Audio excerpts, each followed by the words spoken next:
2 weeks after the Earth documentary, Professor Velthus announced a field trip to the Academy's Survival Simulation Dome. The news sent waves of nervous excitement through the class. The dome was a massive facility that could recreate environments from across the galaxy, complete with holographic wildlife and real physical challenges. Minji met Taiho, Hiran and Jiho at the transport station. They were all wearing the Academy's standard environment suits, designed to protect students while allowing them to experience different conditions safely. "I am not prepared for this," Taiho said, his antenna twitching rapidly. "Survival training is not part of Velkari culture. We build secure hive cities specifically to avoid survival situations." Jiho ruffled his feathers. "My people train for flight emergencies, but ground survival is not our strength. We live in the mountains where we control the environment. I have never been outside water except in this suit," Hiran added, her voice uncertain through the speakers. "Planari do not survive on land naturally." They all looked at Minji. "I've been camping before?"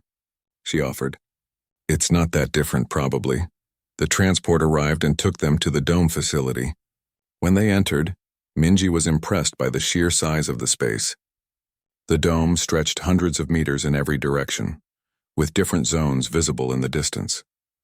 She could see what looked like a desert area, a frozen tundra, dense jungle, and rocky mountains. Professor Velthus waited with other instructors near the entrance. "Welcome, students.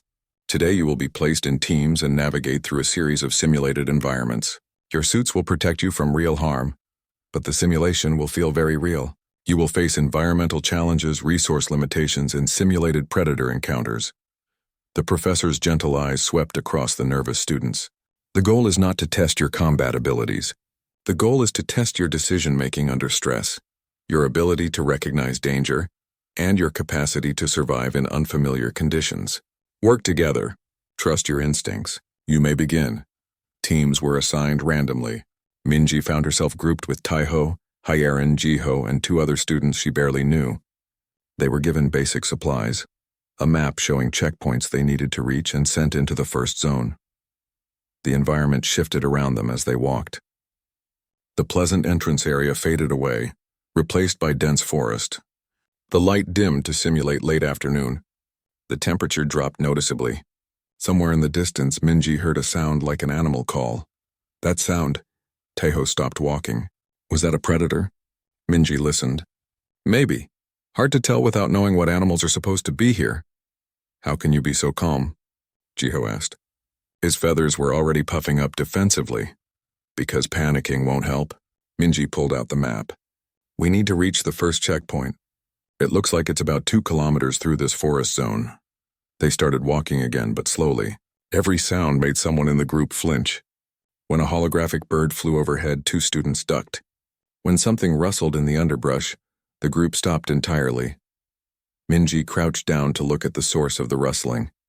It was just a small holographic rodent, probably harmless. "It's okay, just a little animal." "How do you know it is harmless?" Hiran asked, body language. "It ran away from us. Predators don't usually run away. And it's small. Nothing that size could hurt us through our suits." They continued forward. Minji naturally took the lead, checking the trail ahead, occasionally stopping to look at their map. She noticed tracks in the soft ground and pointed them out to the group.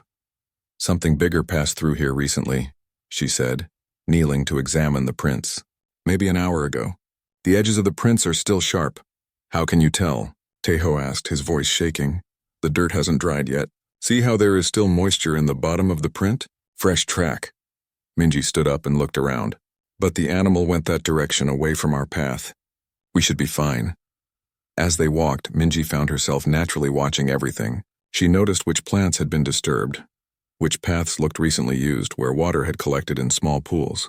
It was second nature to her, skills learned from hiking with her family in the Korean mountains. The others noticed too. Jiho spoke quietly to Taiho. "She is reading the environment like we would read a data screen, constantly gathering information." When they reached a stream, the group stopped. The water moved quickly over rocks, and the stream was about 3 meters wide. "How do we cross?" one of the other students asked. Minji walked up and down the bank looking for the best spot. "There, where the rocks make a natural path. The water is shallow there. See how you can see the bottom clearly?" We can step across, she demonstrated, hopping from rock to rock with easy balance. On the other side, she turned back. Come on, it's stable. One by one, the others crossed. Tejo slipped once, but his many legs helped him catch himself. Hiren's suit made it difficult, but she managed. Everyone made it across safely. The forest grew darker as they progressed. The simulation was moving into evening. The sounds changed. More animal calls, some close, some distant. The wind picked up, making trees creak and branches rattle. Then they heard it. A long, low howl that echoed through the forest. Then another howl answered it. Then more. The group froze. Everyone turned to look at Minji, fear obvious in their faces. Wolf sounds, Minji said calmly. Simulated wolves, probably. Part of the challenge. What do we do? Jiho's voice was tight with panic. Minji thought for a moment. We keep moving toward our checkpoint. Wolves usually avoid groups of people. They're curious but cautious. As long as we stay together and don't run, we should be fine. Should be. Taiho repeated. Not will be. Should be. Nothing in nature is guaranteed, Minji said, echoing her earlier words. But probability is on our side. They continued walking, closer together now. The howls continued, sometimes closer, sometimes farther away. Minji kept the group moving at a steady pace, not too fast, not too slow. She occasionally made noise, talking to the group, letting any nearby predators know they were there. Why are you making noise? Hiren asked. Should we not be quiet? Surprising a predator is dangerous. Letting them know where we are gives them the choice to avoid us. Most predators would rather avoid a confrontation. Minji smiled reassuringly. Trust me. When they finally reached the first checkpoint, the environment shifted again. The forest faded, replaced by rocky terrain with strong winds. The temperature dropped dramatically. This was the mountain zone. A holographic display appeared showing their progress. They were the third team to reach this checkpoint, not bad. But the simulation increased in difficulty at each stage. Next zone is rated as high difficulty. Taiho read from the display. It includes simulated apex predator encounters. What does that mean? One of the other students asked nervously. The answer came quickly. As they entered the mountain zone, the sky darkened to night. Stars appeared overhead, and in the distance a roar echoed between the rocky peaks. It was deep and powerful and filled with threat. Please tell me that is also part of the simulation, Jiho said. Everything here is simulated, Minji reminded him. But yes, that sounds like a big predator. Maybe a bear analog? Or a big cat? The roar came again, closer this time. The ground seemed to vibrate with the force of it. Minji's heart was beating faster now, she could admit. This was more intense than the earlier sections. But instead of freezing, her mind was working through options. Where could they take shelter? What was the terrain like? Where was the next checkpoint? She noticed a rocky outcrop ahead, creating a natural shelter. There, if we need to hide, that's a defensible position. They moved toward it, and just in time. Something massive moved in the darkness. The holographic creature was enormous, easily 3 times the size of an earth bear. It walked on 4 legs, with glowing eyes and rows of teeth visible in its open mouth. The group pressed back against the rocks. Most of them were making scared sounds. Hiren's suit alarm was going off again. Minji watched the creature carefully. It was sniffing the air, looking around. Its body language was aggressive, but also uncertain. It had not spotted them yet. Nobody move, Minji whispered. Sudden movement attracts attention. Stay very still. She was holding her breath without realizing it, watching the predator's every move. This was the kind of situation that would have terrified her a month ago. But now, after weeks at the academy, after learning how frightened other species were of Earth's normal wildlife, she found herself analyzing instead of panicking. The creature's ears were up and forward, alert but not locked onto them. Its tail was low, not fully committed to hunting. It was probably just patrolling territory. The creature sniffed the air once more, then moved away, disappearing into the darkness. The group stayed frozen for a long moment after it left. Then everyone seemed to breathe at once. How did you know it would leave? Taiho asked. I didn't know for sure, Minji admitted, but it didn't seem interested in hunting. It was just checking the area. If we had run, its chase instinct might have kicked in. Staying still and quiet was our best option.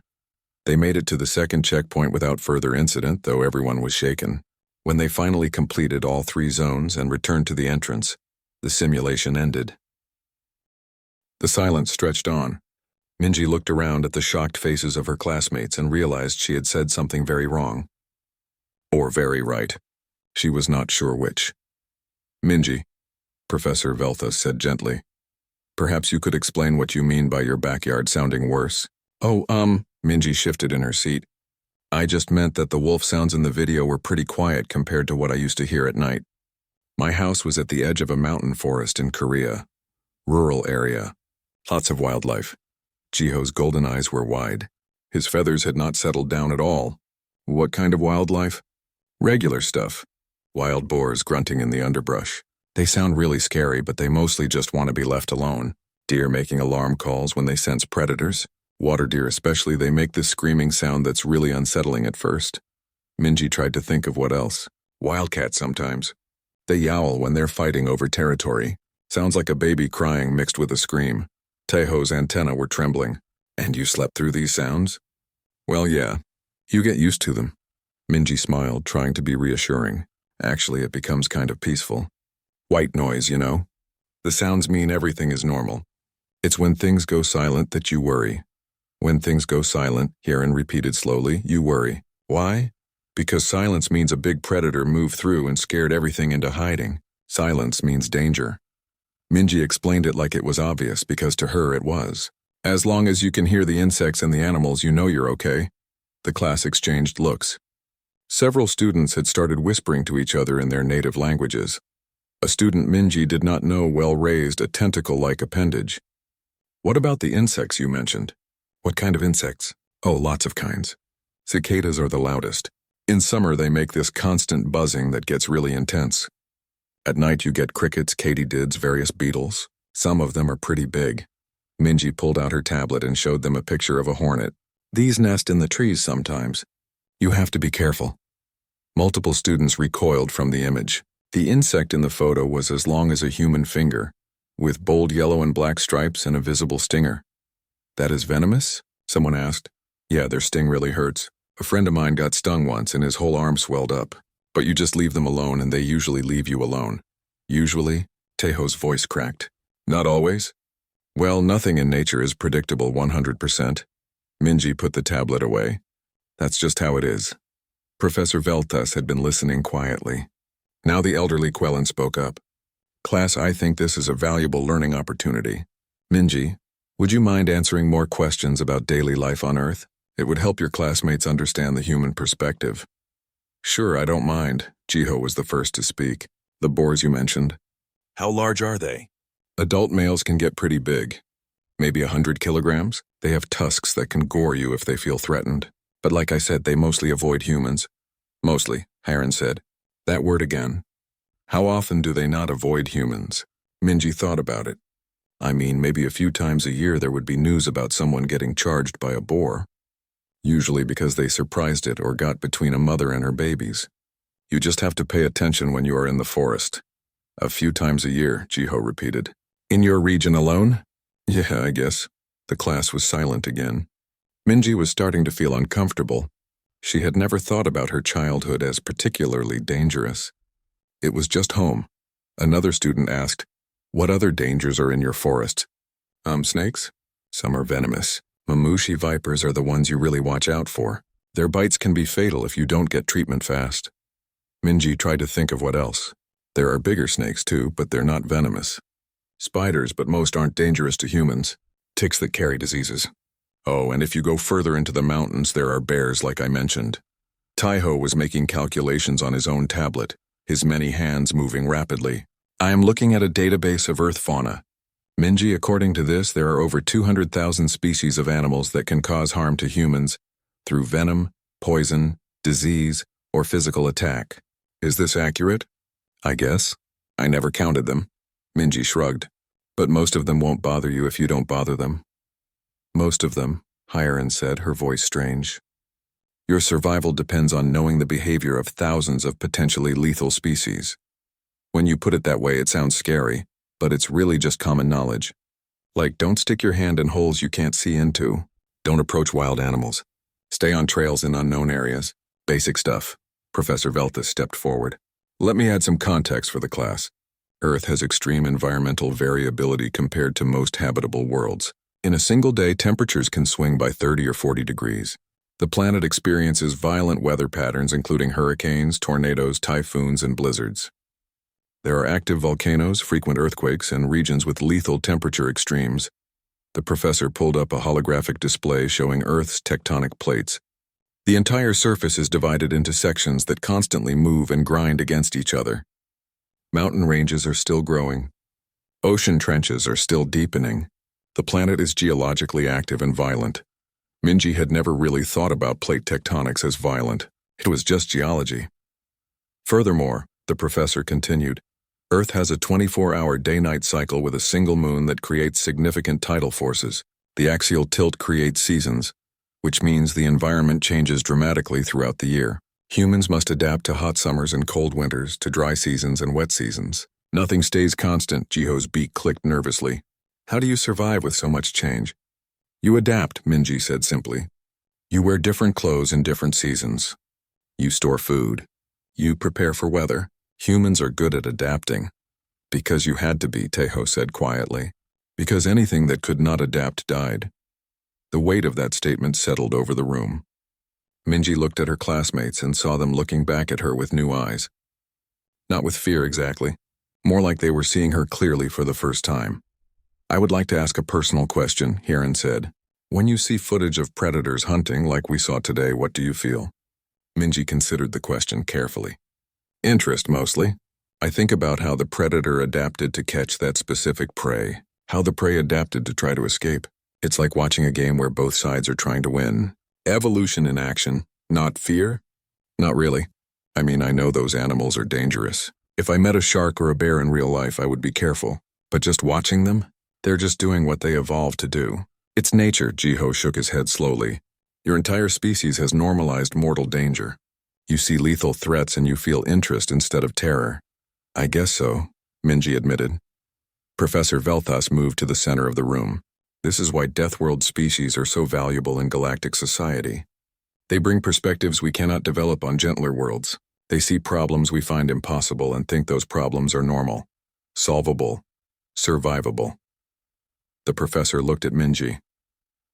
Your backyard sounds worse than apex predator hunts because you learned, as a child, to sleep through a constant chorus of danger. You learned that life continues despite threats. That adaptation is possible. That survival is not just possible but normal. Minji felt her face getting warm again. She had never thought of herself as special or brave. She was just a person who grew up in the mountains of Korea. But looking around the room at the awed and frightened faces of her classmates, she started to understand that maybe her normal was extraordinary to them. And maybe their fear of Earth made sense when she really thought about it. Maybe humans were different after all. The following week arrived faster than Minji expected. She had spent several evenings preparing her presentation about wolves, complete with video footage and hunting statistics. She thought they were a good choice because they showed pack coordination and intelligence, not just raw power. When she arrived at class, the atmosphere felt different. Tense. Students were clustered together, talking in low voices. As she walked to her usual seat, the conversation stopped. Eyes followed her across the room. What's going on? She asked Tejo as she sat down. His antenna twitched rapidly. Professor Velthas changed the schedule. Instead of student presentations this week, we are viewing footage from Earth. The professor said it would be educational for everyone to see your world together, since you are the only human currently enrolled. Oh, Minji set down her bag. That makes sense, I guess. Minji, Hiran said from her other side. The water in her suit was moving in agitated patterns. I researched Earth last night after the schedule change was announced. The database classifications are very concerning. What do you mean? Your planet has a danger rating higher than any other world represented in this class. Class 12 death worlds are rare. Most species never evolve on worlds so hostile. Hiran's large eyes blinked slowly. I am genuinely worried about what we are about to see. Before Minji could respond, Professor Velthas entered the room. The elderly Quellen moved to the center with slow, deliberate steps. When the professor looked around at the gathered students, Minji thought she detected sadness in those gentle eyes. Students, please settle. The professor waited for silence. Today we examine Earth, homeworld of our newest galactic neighbors, humanity. I want to remind you all that Minji is here with us. She survived growing up on this world. That alone should tell you something important about her species. The lights dimmed. The holographic projector activated. Earth is classified as a Class 12 death world. There are only 47 known worlds in the galaxy with this classification. Only 12 have produced spacefaring civilizations. Professor Veltas tapped the tablet. What you are about to see may be disturbing. Please remember that this is Minji's home. Treat it with respect. The video began with a view of Earth from space. Blue oceans, white clouds, green and brown continents. It looked beautiful, Minji thought. Peaceful. Then the scene changed. An ocean filmed from above. The water was dark blue and choppy with waves. Suddenly, something massive burst from beneath the surface. A huge gray creature with a mouth full of triangular teeth launched itself completely out of the water, catching a seal in its jaws. The impact was brutal. Blood sprayed across the water. Around the room, students gasped. Someone made a choking sound. The great white shark, Professor Veltas narrated, an apex predator of Earth's oceans. They can grow up to 6 meters long and have a bite force of over 18,000 newtons. Their sense of smell can detect 1 drop of blood in an Olympic-sized swimming pool. The video continued. More sharks. Then something even bigger appeared on screen. A pod of black and white creatures, sleek and fast, surrounding a much larger whale. They worked together with terrifying efficiency, taking turns ramming the whale, biting its fins, exhausting it over hours until it could no longer fight back. Orcas, the professor said, also called killer whales. They are among Earth's most intelligent predators. They teach hunting techniques to their young. Different pods have different cultures and methods. Tejo had pressed himself back in his seat. His antennae were completely flat. Across the circle, another student had covered their eyes with their appendages. The scene shifted to land. A frozen wasteland of white snow and blue ice. A massive bear, its fur yellow-white, stalked across the ice. The camera followed as it approached a hole in the ice. It waited, completely still, for what seemed like forever. Then, with explosive speed, it plunged its head into the water and pulled out a seal, killing it with 1 bite to the skull. Polar bears, Professor Veltas continued, the largest land carnivores on Earth. They can smell prey from over 30 kilometers away across the ice. More footage followed. A tiger, striped orange and black, moving through jungle foliage without making a sound. It stalked a deer for over an hour before striking from ambush. The deer had no chance. Then crocodiles lurking in murky water, perfectly still until prey came close enough. Their jaws snapped shut with enough force to crush bone. Then wolves. Minji's stomach sank as she watched the footage she had chosen for her presentation play for the entire class. The wolf pack moved through a snowy forest at night. Their howls echoed through the darkness, coordinating their positions. They chased an elk for miles, taking turns to stay fresh while their prey exhausted itself. When the elk finally fell, the pack closed in. Hieron's suit alarm went off, indicating elevated stress levels. Several other students had their heads turned away from the projection. Jiho's feathers were standing straight up, making him look twice his normal size. The footage kept coming.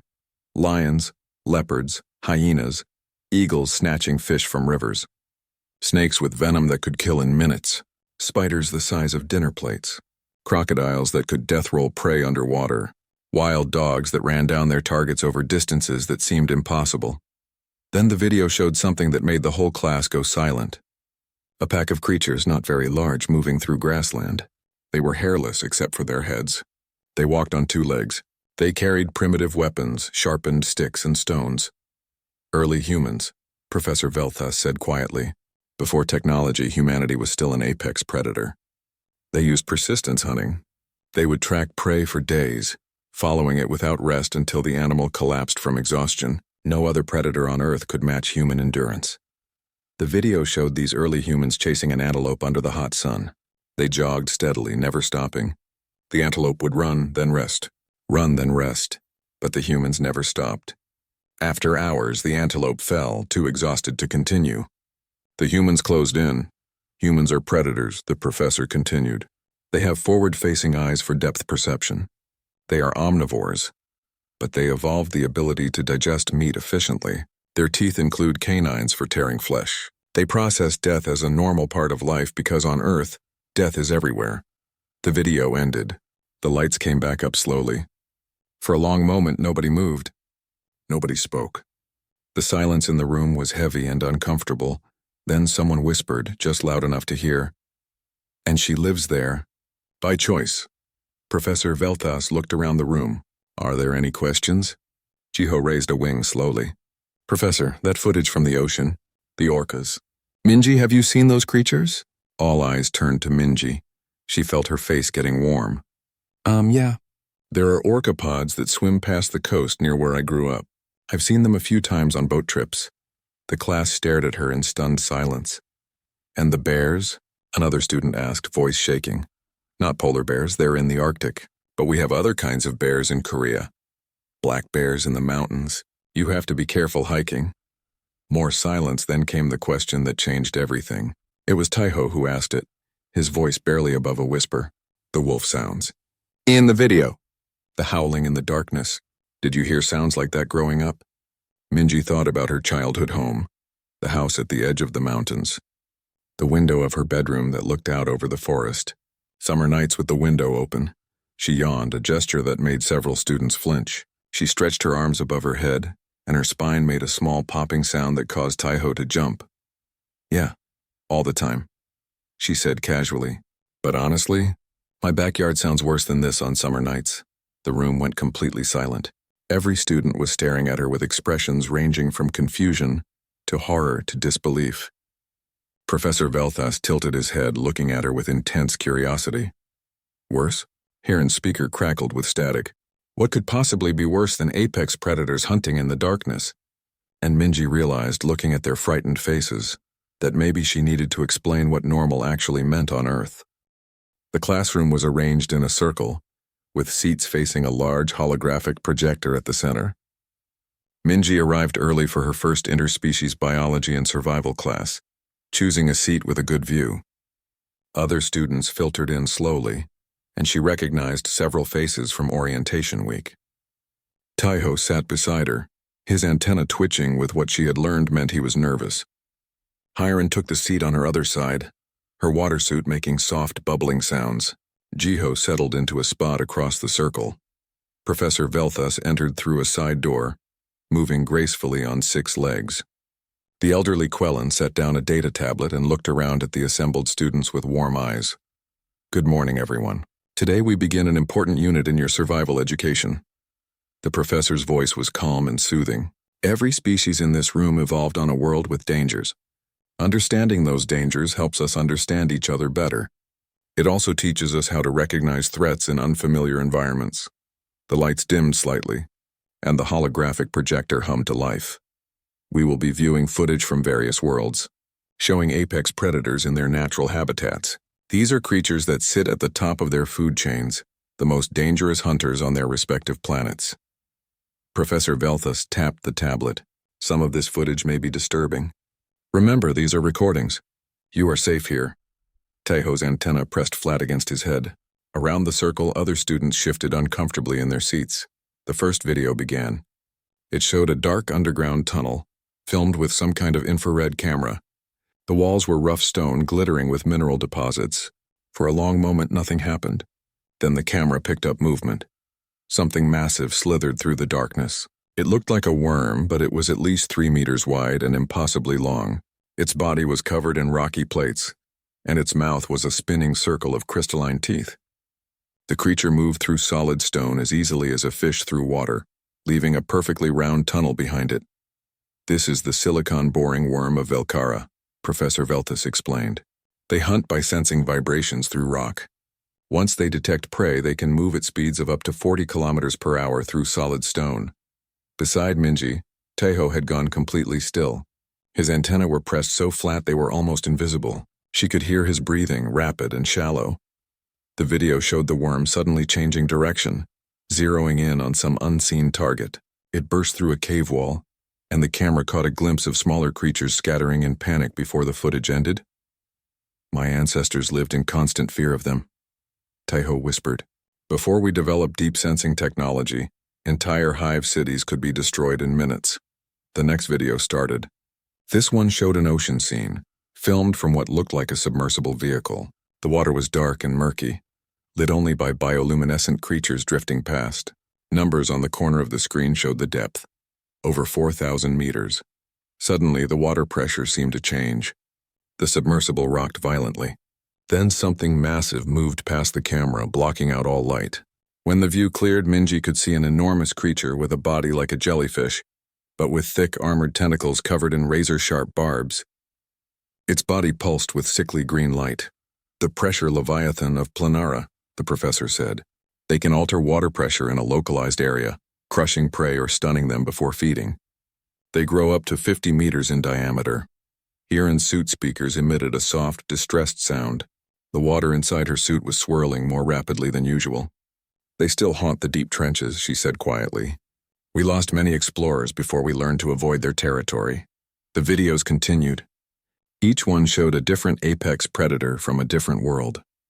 There were flying creatures with sonic screams that could shatter bones, pack hunters that coordinated with chemical signals, ambush predators that could change color and texture to blend perfectly with any background, creatures that hunted in swarms, in darkness, in acid lakes, and in the thin atmosphere of high mountain peaks. Minji watched with interest, taking notes on her tablet. The creatures were fascinating. She noticed how each one had evolved specific adaptations to their environment. The hunting strategies were complex and effective. Around the room, other students were not handling it as well. Several had their eyes closed. Some were making distressed sounds. One student had left the room entirely. Even Jiho, who seemed confident most of the time, had his feathers puffed up in a clear defensive posture. After the 8th or 9th video, Professor Velthas paused the presentation. Let's take a short break. Some fresh water and calming plants are available at the side table. Please take your time. About half the class got up immediately, grateful for the reprieve. Tejo's antenna slowly lifted from his head. That was intense, he said, his voice shaky. Seeing them all like that one after another. Are you okay? Minji asked. I will be fine. It is just evolutionary memory, I think. Fear coded into our genes. Tejo's multiple eyes looked at her. You seem unaffected.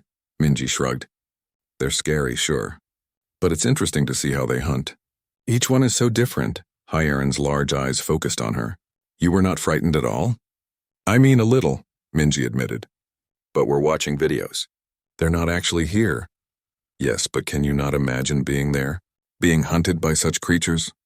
Jiho had walked over, his golden eyes intense. Does your species not feel instinctive fear?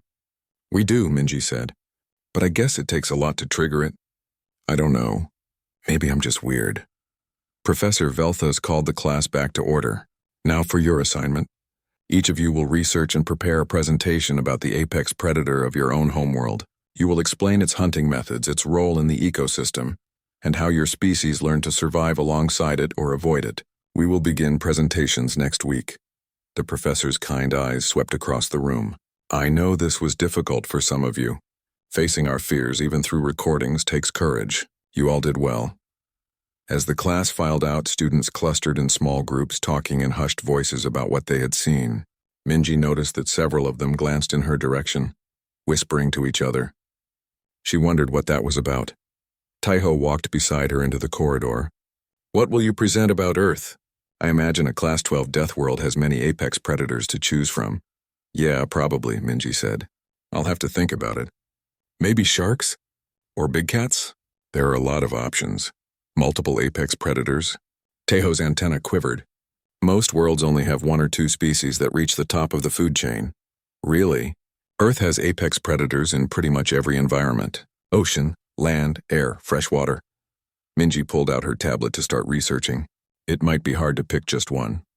Behind them, Hiran's speaker crackled softly. Your world sounds more terrifying than I imagined. Minji laughed. It's really not that bad once you're used to it. But the look Hiran and Taiho exchanged suggested they didn't quite believe her.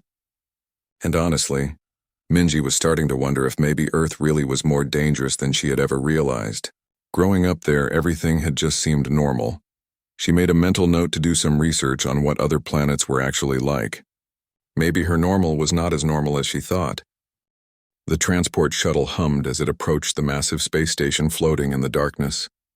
Minji pressed her face against the window, watching the Galactic Academy grow larger with each passing second. The station was enormous, shaped like a spiral with dozens of rings rotating slowly around a central core. Lights flickered across its surface like stars. First time away from your home planet? A voice asked beside her. Minji turned to see a being that looked like a mixture of a bird and a person.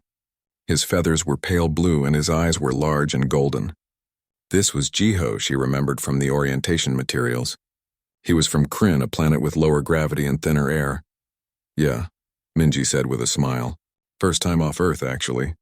I'm excited. Jiho's feathers ruffled slightly. Earth. That's the new world in the exchange program, correct? Class 12 Death World? I guess so, Minji shrugged. Never really thought about it that way. The shuttle docked with a soft thud and the doors slid open. Minji grabbed her bag and followed the other students into the station.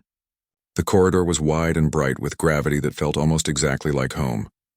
The air smelled clean and slightly metallic. Inside the main hall, hundreds of beings from dozens of species moved in every direction.